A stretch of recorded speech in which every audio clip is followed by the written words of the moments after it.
Hi, Ronna. Hi. How are you? I'm fantastic. How are you doing? Terrific, thank you. Good. It looks like you're in a. It looks like it's very windy where you are today.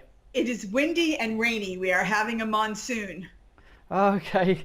You're in Newburyport, Massachusetts. Is that That's correct? correct, yes. Where are you? In Thunder Bay, Ontario, in Canada. Oh, I see. So thank you very much for sparing us a few minutes of your time today. I know I've known you in the industry for a very long time, so you're one of the what I would call industry veterans. So it's nice to have a chance to talk to you in person in this sort of format. So thank you for your time. Thank you. You're very welcome. I'm excited to talk about this subject. It's a brave new world, and even though everybody's being forced perhaps into doing something they hadn't intended to do, Absolutely, you know, absolutely. So how are things down? How are things down there in Massachusetts since the lockdown? boring. How about in Ontario? Probably very similar to what you're experiencing. So we're all getting used to working from home. It's we're in a new era as we all know, and but that leads us on to talking to you about I know you've been doing training for many years. So how's the pandemic affected training? Well, the pandemic, as you know, has affected everything. So I would say there are two places where it's highly affected training. One is in the people, because obviously, the call center industry has had people working from home for a long time. And so those folks are comfortable at home.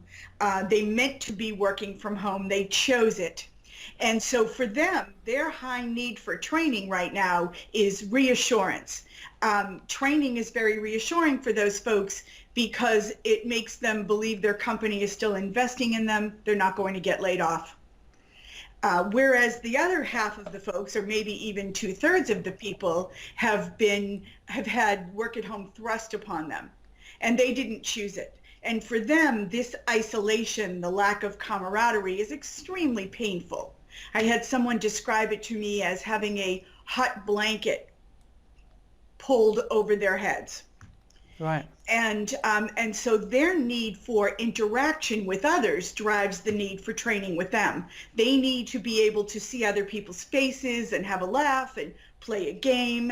And so for them, training is reassuring because it lets them get connected with the other people that remind them why they love their jobs. Absolutely.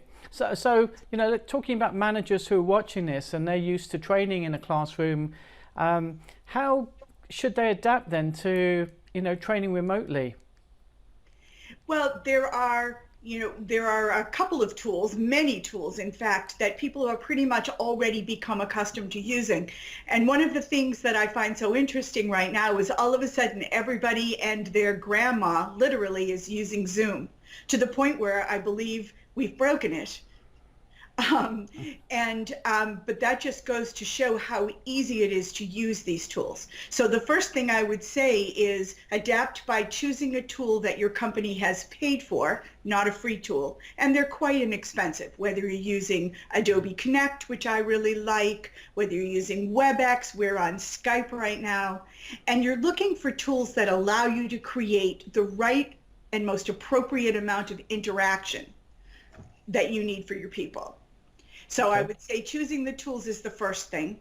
The second thing is taking a look at topics that will really have meaning to people right now.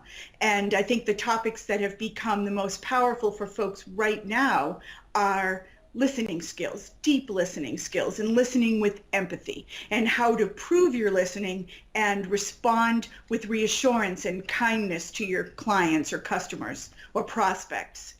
I also think managing tone of voice is an important skill, and also preventing making things worse, preventing escalation. So those are the hot topics that folks are using and adapting to right now. So for a lot of people, those are the first things they're using their new online tools to teach. And that's great because for the most part, they're brief, 30 minutes to 40 minutes. They can be highly interactive with lots of skill practice, which your folks who didn't mean to work at home need desperately. Right.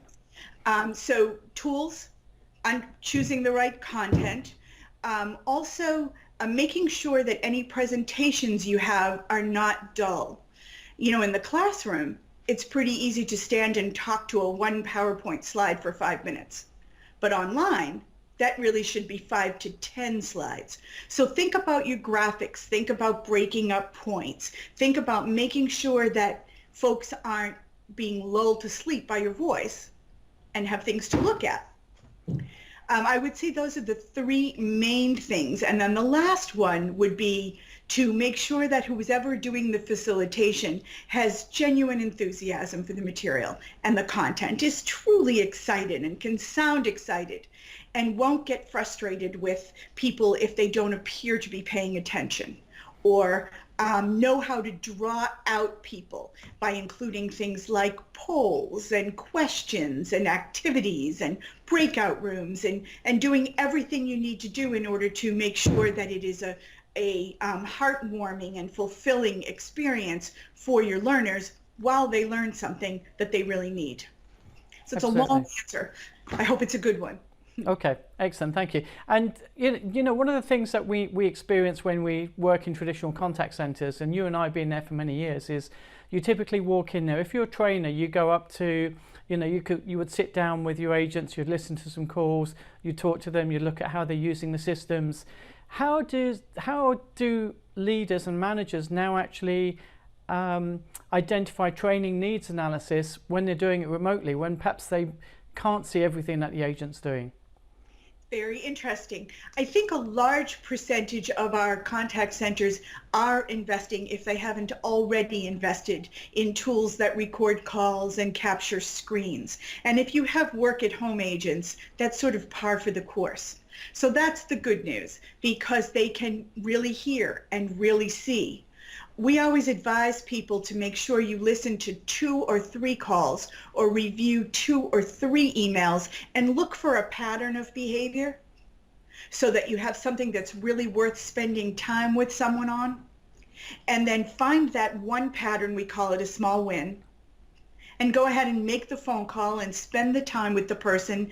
And of course, using a medium like this where you can see each other's faces and role play, a coach should be role playing and working with a representative and helping them to correct what needs to be corrected so that they can go ahead and practice it. And then the idea is go ahead and listen again and hear them be successful. And then that's a great opportunity to ship somebody a gift or send someone a gift card and prove that you truly appreciate the fact that they changed their behavior. So I think coaching can really be easy online. It's about the connection with people. Okay. And what about, you know, you've done your needs analysis, you've done your training. What about, how do you measure the effectiveness of online training? Well, online training has a couple of different variations. So one is the virtual instructor-led training. So that maps to your classroom training. And we measure that in 2 ways. One is by people's ability to perform the task that you ask them to perform during the class. So if it's a systems training, obviously they're typing and they're doing the work into your system, but they're just not there. So you can see the quality of their work. If it's soft skills or a blend of soft skills and procedures, then they're practicing and you're seeing, the trainer is seeing their work and able to coach them. If you're talking about e-learning, which is pre-programmed learning and is self-paced learning, or a recorded webinar, usually there's some sort of an assessment or an exam that lets you know that the knowledge has been transferred. But ultimately, in a contact center, we're very lucky because we can see the quality of someone's actual work. And all of the training that contact centers do is observable and measurable because they have to actually use it on the job, which is very different from some of the training that's delivered in other departments. Okay, excellent. I've got another question while we're talking about training delivery, and that is, when it comes to delivering classroom training, we're all used to getting a group of people together. It might be, 6, 10, 15 people. When you're delivering online training, do you want to try and emulate that using some of the web collaboration tools out there, or do you want to try and make it a one-to-one? Oh, a group is dynamite. It's great for people to hear each other's answers. With those web collaboration tools that you mentioned, folks can be placed into small groups and actually complete an activity with only 3 or 4 people and then report it out, and the other group can hear what they had to say. You can give multiple case studies, so it's much better to create the energy of what I'm seeing is being called F2F, or face-to-face, what we traditionally call ILT, or instructor-led training, online. So a group is excellent. Some companies don't have that. They have one new hire that they have to train. So that really puts a lot of work on the training developers to make sure there's a fair amount of self-paced learning so that folks can work on their own. So they're not just sitting there one-to-one with the trainer hours and hours on end, because that's just tedious. Okay. And how do you make sure that, you're training? Again, we've all been there in the classroom where you can be in a classroom and you can watch people and you can see if they're absorbing the training, if they're interested, or if they're maybe doodling or falling asleep or looking out the window. What other tools can managers use and techniques when they're actually delivering training remotely? So you're talking about keeping people engaged and Absolutely. knowing that they're engaged. Great question. So all of our online technology or our virtual training technology has things like polling, which is really a quiz question. Sometimes it's used to gather opinions. Sometimes it's used to see if they're with you. I do that a lot in webinars, just to review what was just discussed and make sure everybody can identify the key points or can share an opinion about the key points or an application about the key points. So those quiz questions are very powerful. That's one way. Another way is not to be afraid to open the phone lines and open the webcams. I've seen some great facilitators actually spend the first 10 minutes of a class saying, okay, here's how you use this online tool. Place your own webcam wherever you want it on the screen. See how it moves around? Type something we don't know about you in the chat box and let's discuss that. Raise your hand using that tool, and they teach folks how to use the tools, and they actually encourage people to be chatting through the whole thing, and they'll stop and take little breaks and either flip open the phone line so everyone can start talking or read the chats or a combination of both.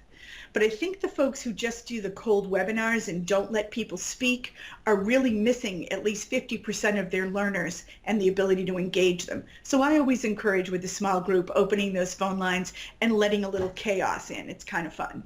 Excellent. That makes a lot of sense, actually. And talking about just ongoing feedback and coaching then, again, thinking about the contact center environment, if you want to give coaching, you can sit next to somebody, you can take them off to a separate room and have a one-to-one coaching session or have group coaching sessions.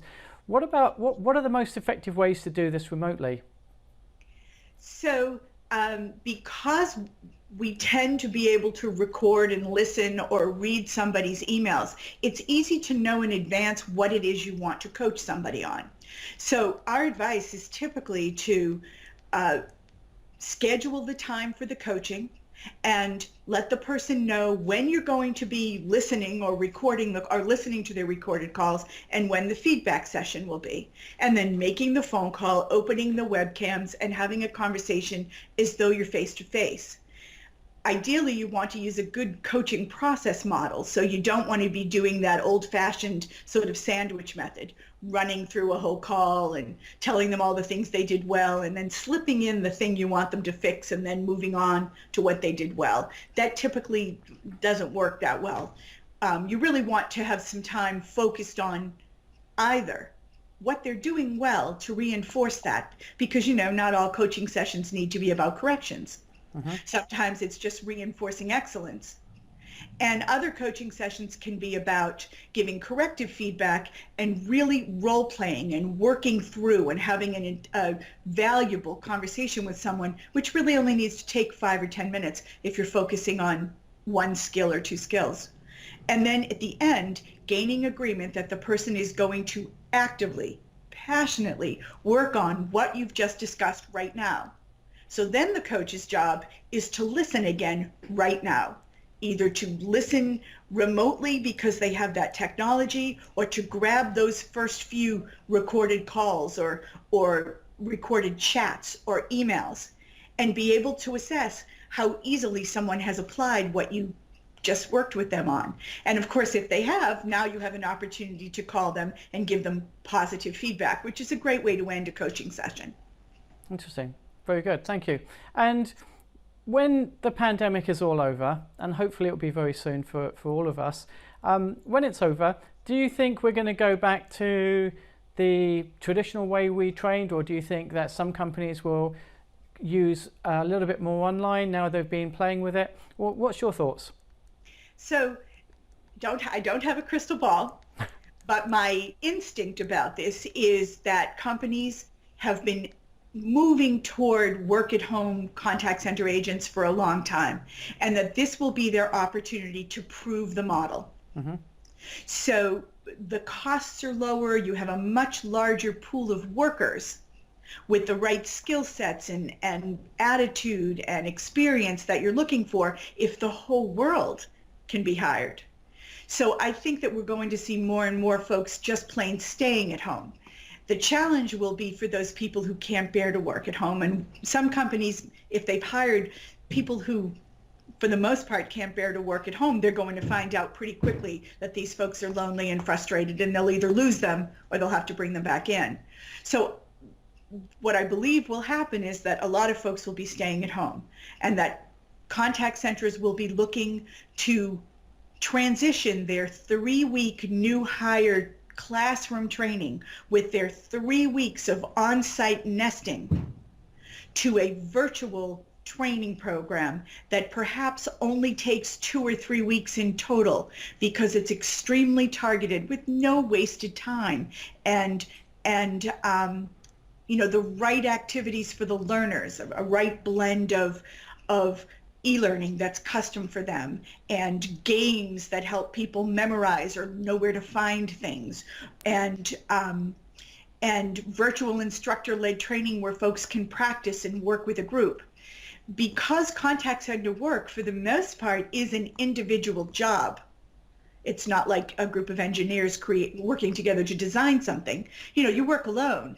It's not unrealistic for the training to be alone, and for group activities to only be created when there's some real value to it. So I see a big shift in the way that contact center training is developed, and it really will require an investment, not so much in technology, but in instructional design and a new way of looking at the fun things that bring training to life, and also being prepared. Interesting. Yeah. And lastly, can you share any sort of parting tips for managers who are looking at online training? By online training, you mean training that do you mean like the virtual instructor-led training, or do you mean pre-programmed online training?